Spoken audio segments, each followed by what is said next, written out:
Në maj të vitit 2025, eksportet shqiptare janë rikthyer trendit pozitiv, duke arritur në 35 miliard lekë me një rritje modeste prej 1.2% krahasuar me majin e vitit kaluar dhe me 6% krahasuar me prillin e të njëjtit vit. Kjo rritje u mbështet kryesisht nga grupet minerale lëndëdjegëse dhe energji elektrike që kontribuan pozitivisht me 6.2% në rritje, si dhe nga eksportet e produkteve ushqimore dhe veshjeve.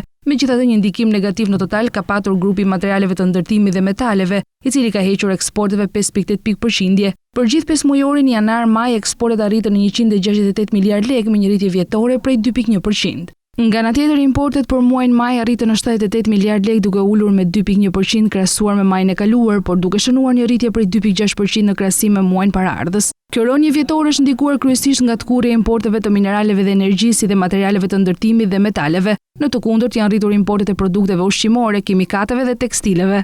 Në periudhën janar-maj, importet zbritën në 355 miliard lekë me një rënje vjetore prej 2.4%. Në total, deficiti tregtar për pesëmujorin është ngushtuar me mbi 6%, duke reflektuar më shumë kursim në mallat e importuara se sa rritje të dukshme në ato që shiten jashtë. Megjithatë, mbetet i lartë në vlerë me 187 miliard lekë, çka tregon se Shqipëria vijon të jetë një vend që importon shumë më tepër se sa eksporton.